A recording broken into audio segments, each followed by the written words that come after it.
मेरे साथ जुड़िए, क्योंकि मैं भूल भुलैया 3 की गहराइयों में उतर रहा हूँ और यह पता लगाने की कोशिश कर रहा हूँ कि क्या मैं इसके डरावने पहलुओं का सामना कर सकता हूँ और क्या यह वाकई अब तक की सबसे डरावनी फिल्म है। भूल भुलैया 3 भूल भुलैया फ्रेंचाइजी की नई किस्त है जिसने सालों से दर्शकों को डराया है। इसके पहले की फिल्मों ने भारतीय सिनेमा में हॉरर का स्तर ऊंचा कर दिया था, इसलिए अब सबकी नजरें इस नई फिल्म पर हैं कि क्या यह अपनी उम्मीदों पर खरा उतर पाएगी। पिछली हॉरर फिल्मों की प्रतिष्ठा पर खरा उतरना अपने आप में एक बड़ी चुनौती है, लेकिन जब आप भूल भुलैया जैसी प्रिय फ्रेंचाइजी को आगे बढ़ा रहे हों तो दबाव और भी ज्यादा बढ़ जाता है। दर्शकों की कुछ उम्मीदें होती हैं और अगर फिल्म उन पर खरी नहीं उतरती तो यह निराशाजनक हो सकता है। इस फ्रेंचाइजी की पिछली फिल्में तनाव और डर पैदा करने में मास्टर क्लास थीं, तो सवाल यह है कि क्या भूल भुलैया 3 भी वही कर पाएगी। फिल्म निर्माताओं के सामने सबसे बड़ी चुनौती यह थी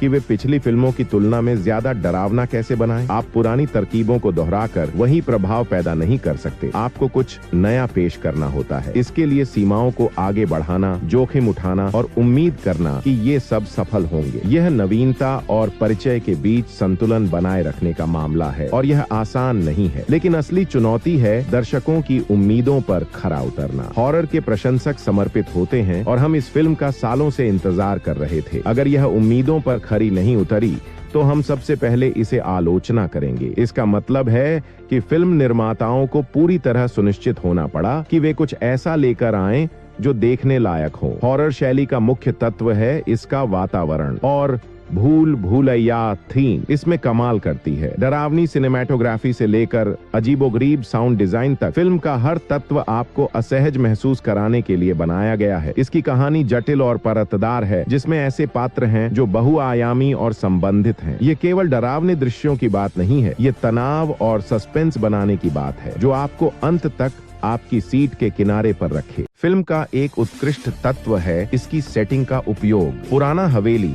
जहां फिल्म का अधिकांश हिस्सा होता है, अपने आप में डरावनी है, भले ही कुछ अलौकिक शुरू न हुआ हो। सिनेमैटोग्राफर जिस तरह से छायाओं और रोशनी का उपयोग करते हैं वह भय का माहौल बनाने में माहिर है, और जब डरावने दृश्य आते हैं तो वे इतनी अच्छी तरह से समयबद्ध होते हैं कि उनका अधिकतम प्रभाव पड़े। साउंड डिजाइन भी एक ऐसा क्षेत्र है जहां फिल्म बेहतरीन करती है। चरमराते दरवाजों से लेकर डरावने संगीत तक हर आवाज आपको ऐसा महसूस कराने के लिए बनाई गई है जैसे आप किरदारों के साथ उसी हवेली में हो। यह एक सच्चा इमर्सिव अनुभव है और ऐसा जो आपको कई बार चौंकाएगा। लेकिन जो भूल भुलैया 3 को सबसे अलग बनाता है वह है इसकी कहानी। इसके ट्विस्ट और टर्न इतनी कुशलता से संभाले गए हैं कि आप अंत तक अनुमान लगाते रहेंगे। जब आपको लगता है कि आप जानते हैं कि क्या हो रहा है तो कहानी अचानक मोड़ लेती है और आपको चौंका देती है। यह कहानी कहने में एक मास्टर क्लास है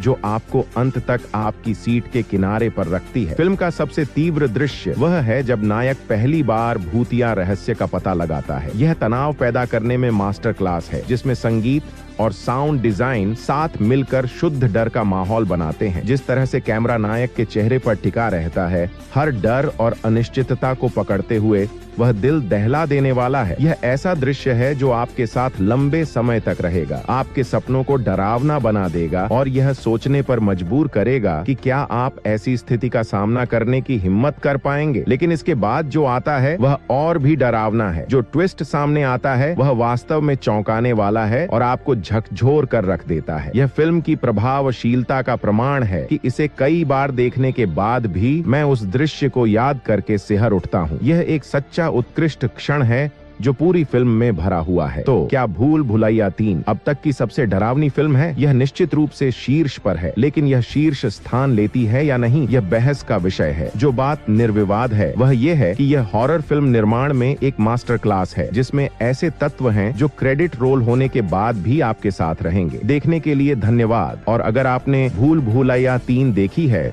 तो मुझे नीचे कमेंट्स में बताएं कि आपको यह कैसी लगी। अगर आप यहाँ नए हैं तो और भी फिल्म विश्लेषण और हॉरर कंटेंट के लिए सब्सक्राइब करना न भूलें।